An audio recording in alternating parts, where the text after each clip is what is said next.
Hello and welcome to the Euro What, episode 146 for the week of February 28th, 2022. I'm Mike McComb, and I'm joined today by Ben Smith. Hey, Ben. Hey, Mike.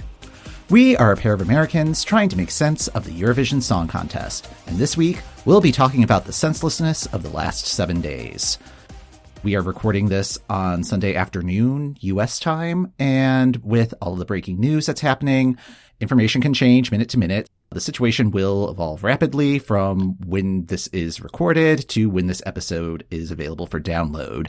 We're striving for accuracy, but our production process is not conducive to situations like this. We are a weekly podcast that regularly has news happen the second we get done recording. Specifically, we are talking about what is happening in Ukraine right now. Yeah, it has been a week, hasn't it? Yeah, the last conversation that we had in Voices was Wednesday evening, U.S. time, and then I would say probably an hour or so later, that would have been Thursday morning local time in Ukraine, Russia began its invasion. It's been a very wild few days to watch from this distance. Yes. There has been a lot of me just sort of sitting and absorbing a lot of news and thinking about things and just going, I don't know enough to speak intelligently about the topic when asked if I had opinions on things by people who know that I follow this sort of thing. And even taking it into our Eurovision sphere, there were a lot of things happening in that first 24 hours. The EBU trying to remain neutral and saying like, oh, yes, like Russia will still be able to compete because Eurovision is not a political contest. I thought that was a very early statement to make, and that proved to be correct. They got a lot of bad PR from that. NPR, Stereo Gum, a whole bunch of music sites immediately went forward with the story of Russia's still going to be able to go to Eurovision. And these are like also outlets that don't typically report. That don't cover the contest. Later that day, or maybe like early the next day. Again, like we're also dealing with time zones here. So the time is very relative here. But Friday morning, Eastern time, EBU issued a news statement that Russia would not be participating this year. From that statement, the decision reflects concern that, in light of the unprecedented crisis in Ukraine, the inclusion of a Russian entry in this year's contest would bring the competition into disrepute. Before making this decision, the EBU took time to consult widely among its membership. The EBU is an apolitical member organization of broadcasters committed to upholding the values of public service. I remember seeing that statement and seeing a lot of comments along the lines of, it took them long enough. And I assume behind the scenes, there was a lot of things happening just because the EBU is made up of many, many, many members, and getting all of them onto the same Zoom was probably tricky. And I think it's interesting that they're talking about this in bringing the competition into disrepute, because I think this isn't necessarily a political decision. It's that one of the rules of the songs, like aside from no vulgarity, it has to be okay for broadcast, it can't contain political messaging, it's that you cannot make the contest look bad. There's no way around that, even if the reason for that is political in nature. This is still sort of a PR thing. Between the initial statement from the EBU and the immediate follow-up within like the next 24 hours, we're seeing various statements from the member broadcasters like SVT, and then Estonia and Finland essentially saying, we will withdraw if this is not changed. Saturday morning, Russia's 3 broadcasters have claimed to leave the EBU. Channel 1, VGTRK, and Radio Dom Ostankino announced their withdrawal from the European Broadcasting Union in response to Russia's exclusion from the Eurovision Song Contest 2022, which we regard as inappropriate political sacrifice at a music form that has always emphasized its non-political status. So that is Russia's side of things. The EBU says they've not received the formal paperwork yet on the matter, but they were planning on having a meeting on Monday to discuss the future of Russia's membership in the organization. So this could just be a case of, you can't fire me, I quit. Or oh, good. Those are the exact same words I have. Oh, so it's a you can't fire me, I quit situation. We just saw this with Belarus last year, and getting kicked out of the EBU is like, that's a multi-year process to get back. So yeah, this is a lot of stuff is happening, and it's going to have some wide-ranging effects. It's been a busy week, and it's only been 4 days. As we record this, European airspace is almost completely blocked for Russia, including Italy. Financial sanctions are also happening, and Ukraine is kind of holding their own. Yeah, like, I mean, it's been, I don't know, kind of going back and forth between doom scrolling on Twitter and then also seeing some amazing stories coming out of the news, and just like the bravery and the kind of dark sense of humor that's going on. I don't know what your Twitter experience has been like, but like somebody posted the other night a montage of Zelensky on Dancing with the Stars when he won back like 15 years ago. It's like, wait, what? Yes. Yeah, no, like just a very dark sense of humor is happening. Like, and it's weirdly comforting to me. Again, like I've spent a lot of the last half a week just sitting and absorbing and following sources where like they have the background and expertise on things. Cause I've definitely had a few Twitter follows I've temporarily muted because they are saying stuff that like they have no basis in. We all need to go outside and touch some grass. Thinking about Ukraine a lot and hoping that everybody's okay and that there is a peaceful resolution that comes as quickly as possible. Yes. It feels weird to close on this for this portion of things, but since it is where we left things off last week, Kalush Orchestra has been selected as Ukraine's entry this year. Congratulations. We hope to see you in Turin. I really do, because I really like their song. It was going to be a well-received entry regardless, and I think that performance is going to be the one I am most looking forward to. Yes. Okay, elsewhere, amidst all of the crazy things this week, I had another piece of Eurovision in the wild that I was not expecting. We were talking about how sites like Stereogum were covering the contest when they normally don't. Also popping up on Stereogum this week, Montaigne has a new song out with David Byrne. Ooh. Yeah, that combo. Wow. Montaigne, of course, is Australia's entry from 2020 and 2021. She's been doing pretty well for herself in terms of post-contest stuff. She has the new theme song to My Brother and Me, another popular podcast. And yeah, she has a song out with David Byrne called Always Be You.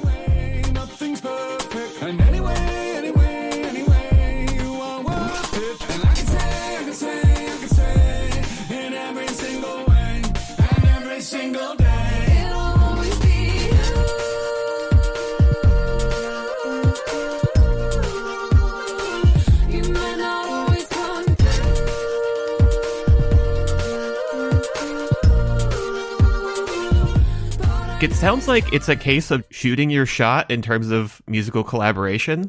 So David Byrne is a busy individual. He's currently on Broadway with his American Utopia show. The press release for the song is, Montaigne approached me about singing on a song or a possible collaboration. To be honest, I had not heard of her. After my current show was safely up and running, I checked out her new and old songs and quickly responded, yes, how could I not have been aware of this person? Someone I imagine might get occasionally labeled quirky, as I often am. But with Montaigne, that quirkiness translates into complete heartfelt honesty and transparency about her feelings. Brave, weird, and catchy, thrilled to be invited, and love how the songs turned out. It is very much a combination of their sensibilities. David Byrne is always an interesting collaborator. He had a collaborative album with St. Vincent out, probably at this point like 5 or 6 years ago. Ooh. It's them and a brass ensemble. Oh, wow. Okay. Yeah. Is with that album, they're writing for like a very small space that they wanted to fill with sound, and how do you do that? Brass. But this definitely feels like a good combination of Montaigne's and David Byrne's personalities. Like, it's definitely a good mix. Congratulations, Montaigne. This is the sort of situation that you can't, like, so what happens if David Byrne doesn't email me back? I just finished this song.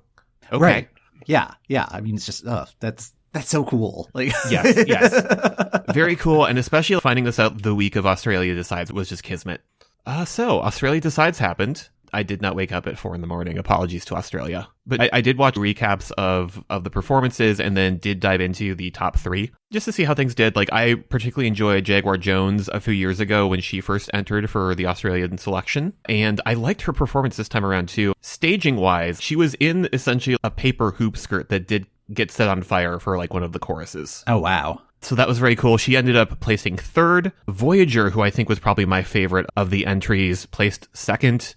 And the definitive winner was Sheldon Riley with Not the Same. The break inside, till you realize that the light shines bright through those who broke inside. I'm not the same. No, I'm not the same. No. So Sheldon has a far more extensive history of competitive music programming shows than I would have expected. Oh, really? Well, in diving into this, you had noted that he had appeared on season 15 of America's Got Talent. But if you go back to 2016, I think, he was on the X Factor Australia. And he was eliminated from the judges' houses, but then brought back to being like a boy band assembled from like various offcuts. Sort of like a One Direction situation? Okay. Yeah, sort of like a One Direction situation. Anyways, they did not win X Factor. So a couple years later, on The Voice Australia in 2018, he gets to the final, doesn't win, but then comes back in 2019 as an all-star performer. Just like a deep history of trying out for things like this, so it does not surprise me that he popped up in Australia's selection. That's another great stage to be on. What did you think? It's tricky because I think if this were a song written for another performer, like something that would happen at Melfest, it could come across as incredibly overwrought. But since this is a song from Sheldon's like personal experience, and like it is a song that Sheldon wrote for Sheldon, there's genuineness to it. It's still not for me, or like the style just isn't what I respond to. Yes. The story of it, I can get behind and identify with, but I still end up coming back around. Like, it's a bit much. It doesn't help that I find him to be a little over accessorized, and it's like, okay, just like Coco Chanel this, and it's like, I already did. But yeah, like there are a lot of elements happening in the staging, and like I feel like if you hadn't told me he had been on The Voice twice, I would have pegged this one as someone who had been on The Voice a couple of times, just because it's very much that kind of winner's song, right? Which I think is definitely in like the ballpark of what often shows up at Eurovision. But yeah, there's just something, on one hand, I agree with you that like it feels very much tied to him personally, but also there's a blandness about it that didn't stick with me the way that some of the other entries did. I'm not sure why, but this is kind of a, like, not even a subgenre at this point that Australia really pushes. Like, there are entries, like multiple entries like this every year at Australia Decides. And it's like, Australia, is everything okay? I'm guessing probably not, but yeah, it's weird that this is kind of brand Australia in a way that I would not have expected. Yeah, although I do find it interesting that, with maybe the exception of Montaigne, because I did like Don't Break Me, that with their selection, I tend to like whatever places second, because I really liked 2000 and whatever. I really liked what placed second this time around. So this is not his first time performing in that mask, because like if you look at his performance on America's Got Talent, he's also doing it there. Yes. So he's been doing that for a couple of years. There's like the moment in the song where he removes it that I get the impression that it's sort of supposed to be like when Sasha Velour takes off her wig and shakes a bunch of rose petals out of it, of this big dramatic moment, but I'm not sure it worked for me. I think that's where my discomfort of engaging with this song was really kicking in, because it's like, okay, this is a very, like, you could tell it was a very emotional moment for Sheldon at that point, because like voice is cracking and almost struggled to get through the rest of the song. It's like, okay, that is genuine. At the same time, the song does have a blandness, or it feels very Eurovision-y. Yes. In a way that just kind of bums me out at national selections, where it's like, okay, is this like a song that is going to Eurovision, or is this a Eurovision entry? Like, it is a very fine line. Well, especially because I feel like the contest is really starting to respond to songs that don't feel like they are explicitly written for the contest. That is the thing with this one, where it's just like, I think this song could exist outside of the Eurovision ecosystem, but the way it's being presented is very much in the Eurovision ecosystem. And I think it's going to be a very challenging balancing act to maintain the emotional core and emotional truth of this song, and making it a little too over the top and Eurovision-y and ending up getting kind of discounted as a result.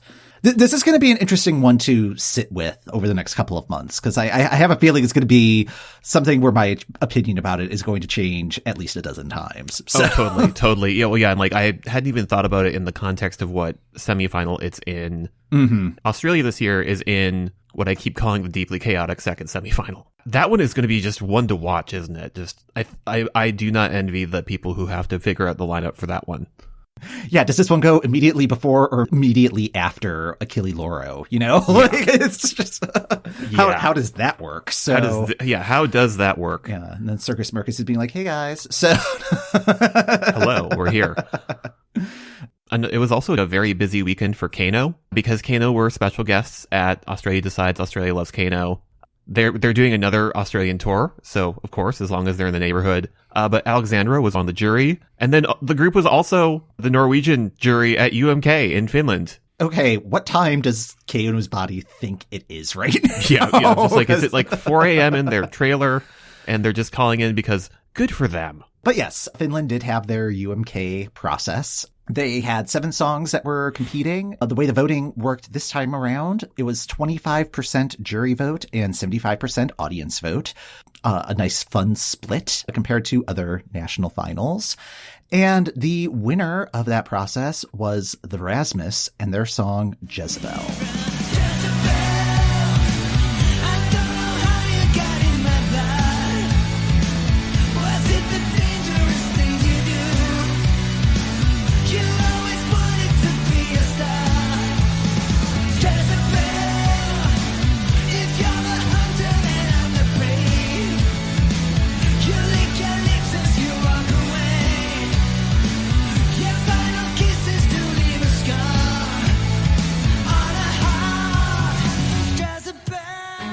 The Rasmus is probably one of the bigger names in national final season this year. They've been around for almost 30 years. They had a breakthrough song back in 2003 called In the Shadows that was a hit across Europe and even found its way into downloadable content for Guitar Hero World Tour back in 2009. Remember Guitar Hero? Oh, man. Remember those days? Yeah. So they were the most known quantity of the contestants, I would say. And it showed in the scoreboard. They won both the jury and the televote. The televote score was more points than second place's combined score. So they were definitely the winners of Finland's process. There was the moment at the end where they had been announced as the winner, but like there were no numbers on screen. So I'm like, but like by how much? Like, was this close? And then like the numbers appeared on screen. Just no. Not close at all. So what do you think of this track? My immediate reaction of it on Twitter as I was watching this, waiting for Iceland to start, was that it sounded like a praise and worship band doing a rock song. You could make very minimal lyrical edits to make this fit in at church, to something about Jezebel. I had known going into UMK that this was a favorite, and through the song I was just like, this is it? I didn't dislike any of the songs at UMK, but I wasn't really enthusiastic about any of them. I thought Bess's Rum Pum Pum was the most interesting of the set, and I think that was the one that I wanted to win. I also had that feeling of, well, the Rasmus is a known quantity, and yeah, it's going to be an uphill battle. Yeah, I was rooting for Cyan Kicks just because I liked the visuals they had set up with their staging. Oh, interesting. That was my least favorite staging of the night. Oh, okay. No, I thought I thought that like the use of lines was just like very striking. Oh, yeah. See, I found the performance to be rather flat as a result, because they just were not doing a 3-dimensional use of the stage. Like everything was depending on the artwork on the video wall, I thought. But yeah, also like when it was in the swirly bits, I was just like, oh, I'm getting a little car sick. Like, I thought that this was a very strong overall batch of songs. They had picked a lot of very diverse things. You had sort of a Billie Eilish sounding thing. You had some more folky stuff. You had the token older rocker popping up at the end. Yeah, it was a very well-produced show. They had multiple language streams available. I was watching it on the English streams. And yeah, like it was a beautiful show to watch. Like, everything about it was fine. It's just like the content of it is like, yeah, this is good. It was very Finland, I thought. Yeah, I do like that Finland seems to know sort of what their identity is in terms of what they want to send to Eurovision. But yeah, like, it feels like a weird step down from Blind Channel to me for this one. And I'm wondering if we're going to have another Darude situation where, yes, we know their name, but if I hear this song, it mostly makes me want to hear the song I know from them. With the Darude situation, that was also a DJ and singer combination, which just doesn't really work at Eurovision all that frequently. And I think this band is going to be more engaged, I guess. Like, it's not like they were thrown together for this. True. It remains to be seen, but yeah, like, it felt sort of like a letdown after what had been an otherwise pretty stellar final setup. I don't think there's anything actively bad about the song or like poorly executed. I think it's just like, yeah, it's just an alt rock song. Yeah, like, it's just more of a matter of taste of this is not my personal thing. Right, exactly. Those were the major selections this week. I'm grateful that it was a very quiet weekend this weekend because I just did not have the headspace to fully engage on Saturdays. Nope, but buckle up because this week we have all of the various internal selections starting to reveal their songs. The Netherlands is kicking us off on March 3rd with S10's song. Montenegro is revealing Vladana's song on March 4th. And Albania is also revealing their revamp of Secret on the 4th. And then Friday, it's time for Germany to pick their song. Thank you for selecting on a Friday, Germany. Yes, danke. Danke. Germany will have 6 songs in competition. Serbia is also doing their 3-day process. The 2 semis are on Thursday and Friday. They'll start out with 36 songs. That'll get cut down to a much smaller field for Saturday's final. And then we get into what is probably going to be the more super of the last 2 Super Saturdays, because we've got a lot of finals and a couple of semifinals still in the mix. Yes, Iceland has their second semifinal. I really enjoyed the first semifinal. The new space that they're in is great. It's nice because it gives them the feeling of the final, which is normally at the soccer stadium every week. The 2 things that went through this week, Siga, Beta, and Ellen, which I did not realize that Ellen in that group is Ellen A., who had a really beautiful cover of Waterloo the last time Song of a Captain happened. Oh, really? Yeah, like, that is her. She does some very good kind of, not really trip hop, but sort of like electro production, very soulful vocals. But also, it turns out she's great at harmonizing with her 2 friends and doing what I called like Icelandic first aid kit. So kind of alt country-ish. I really liked that one, but I wondered if it was going to be too quiet for what gets sent to Eurovision, and I was wrong because they were the first group named as through to the final. I really like that song. Like, their harmonies are gorgeous. Yes. Yeah, so I was very excited to see that through. And then Stefan Oli is the other one direct to their final from that one. And I also thought that was a very good ballad in terms of the material they had this week. I wasn't able to watch Iceland live, but by the time I was able to switch over to it, they were in the recaps for all of the performances. And those 2 songs, just from the recap, are the ones just like, oh, those are probably the ones that are going to go through. Yeah, like when I came in on the recap, it was right in the middle of the half portion. Oh, good. Oh, good. I'm not sure I want it to win Song of a Captain, but I would not be mad about getting the wild card just so I can see what the English version of that looks like, because props to Hafi Haf and Co. for doing approximately 4 costume changes over the course of 3 minutes. Yeah, I ended up watching the semifinal Sunday morning, and I was very confused for that 3-minute section. Honestly, we don't get enough songs at Eurovision that include a recipe for hummus in their second verse. Mike, you know me. I have done my research like, okay, but what is this song about? That's why he was in a kitchen. Oh. Again, so many things are happening in that performance. And like, I just felt very bad for the person that had to follow him because I remember nothing of their performance even after watching like multiple recaps of the lineup. Well, I guess it's going to depend on what happens in the second semifinal and if they need to throw this in for balance. So yeah, on one hand, I was sad that it didn't get through to the final because I did want to see it performed again live just to see what tweaks are they going to make to this. On the other hand, it not being in the final does open things up for Daughters of Reykjavik, which I think is going to be the one that feels like the closest follow up to Hatari and Dathi Frere. But again, anything can happen next week. We have 5 more acts. Glad that this one is back in the mix. Oh, and then the interval act, I need Goose Goose to put their cover of Is It True onto Spotify or other streaming platforms immediately. It's Goose Goose doing the instrumental. It's Margrét from VGTRK, who is the other band that Einar from Hatari is in, doing the vocals. It's just a very good blending of things. Oh, that does sound awesome. Yeah, Yeah. Lady Shave is still in my regular playlist. If you are familiar with Goose Goose, you will like their take on Is It True. Excellent. Yeah, and then the other semifinal that happened this weekend is Melfest. Direct to the final, Clara Hammerstrom for the second year in a row, and Medina, who had a very, like, that was a very good, and like, I was listening, I was like, this needs to go to the final. That was my thought too. That was the only one on Saturday's show that really caught my attention in a positive way.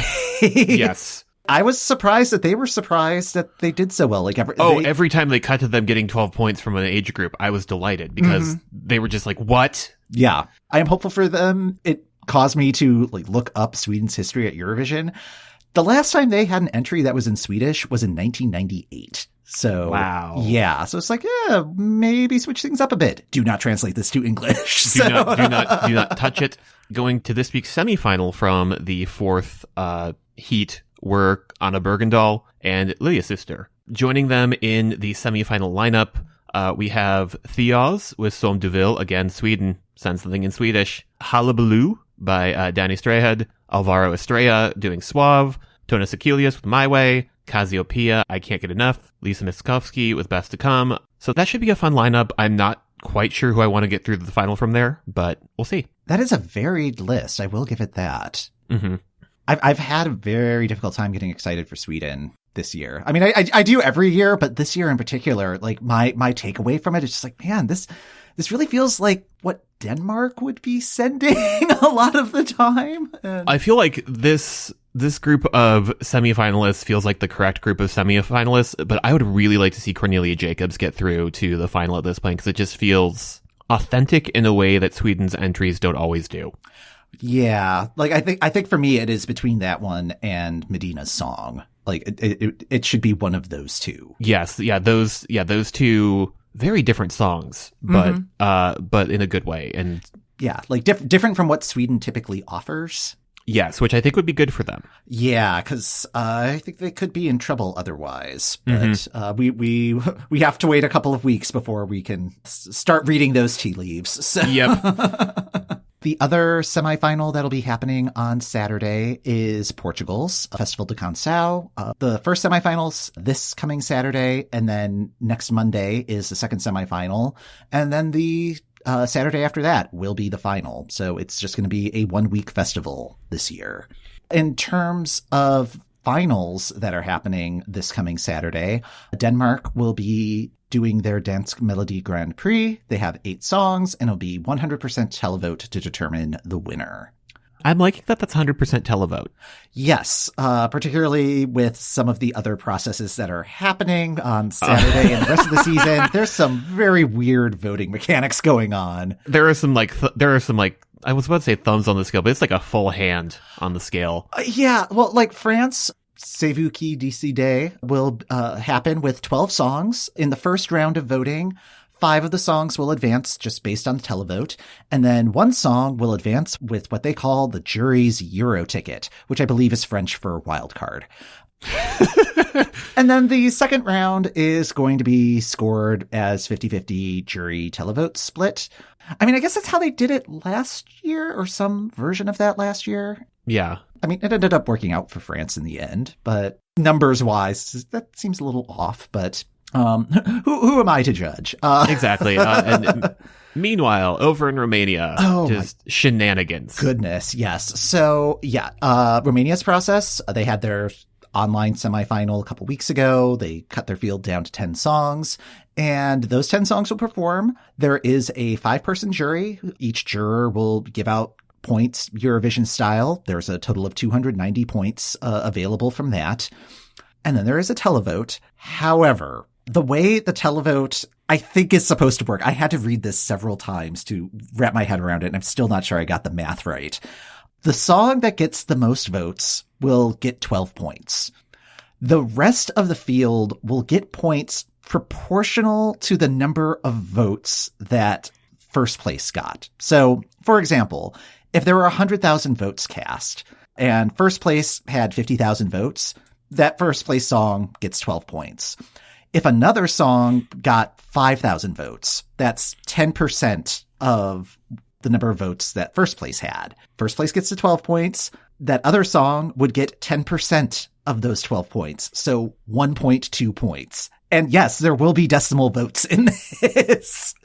And the televote doesn't even have a full complement of 58 points. It's not like second place gets 10, third place gets 8. No, it's going to be fully relative. So if there's 100,000 votes and first place gets 90,000, the most that the next place song could get would be 1.3 points. And that would mean 0 points for everybody else, because that means that none of those songs got any televotes. Yeah, the one site that I saw explaining this described the televote as symbolic. And it's like, oh no, Romania. Oh no. But yeah, and like when you think about the fact that with their semifinal process, with the 40 whatever songs that had the online vote qualifier, if you look at what actually made it through to the second stage of that, it's mostly what the jury liked, including things that finished 41st in the televote. Yeah, I guess the question here is, why is this being televised? It's like, Romania, just do an internal selection if you don't want to let people vote. I mean, I think it's fine, because like thinking back to Una Voce per San Marino, that was all jury. And I mean, that was all televised, but there was never any pretense that there was a televote or anything like that. And like Festival y Congas is the same way. Like, I mean, it's just like, it's fine to be fully jury, but throwing in a mathematically inconsequential televote just seems weird. We're having a televote, but you can give a thing 1.2 points. Good luck to everybody, I guess. Yeah, just like we will be giving this song 40 points and you have given this song 1 point. It wins. You helped. Hooray. I'm really curious how they landed on this process. The math of it is just like, this is... The math of it is what? so bad. Yeah, so... The math of it is bad, and like this is going to lead to something potentially where the people of Romania did not really vote for it, but it is their Eurovision entry. They do not like it, but it's going to Turin. Who knows? If the televote ends up aligning with what the jury selects, it's probably a non-issue. Like, it would be like, oh, well, this is what the televote wanted anyway. But like, that is a coincidence. That is not impacting process. So. Yep. Also, they're in the deeply chaotic semifinal too. So anything is possible. It should be a fun show, though. I mean, Romania does put on a good national final, even if they aren't allowing the thing with the inflatable dinosaur costumes through. Oh, yeah, that's fine. We can agree to disagree on that one. So, I mean, and like, it's weird for me because I normally hate those, but I was like, this weirdly works as for the entry. But yeah. Next Saturday is going to be super, super busy, but we're in the last 2 weeks of selection season. I know. This is probably only half of it. There are a lot of internals that we know nothing about at this point. So. Just like at any point. Constant vigilance. Constant vigilance. And with that, I think that's going to do it for this episode of the Euro What. Thanks for listening.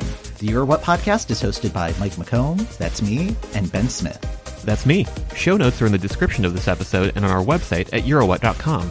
There you can find links to our Patreon, our socials, and subscribe links for your favorite podcast apps. We currently have 21 songs, 28 artists, and 40 countries heading to Turin in May. Join us next week as those numbers change and we try to make sense of what's new with Eurovision.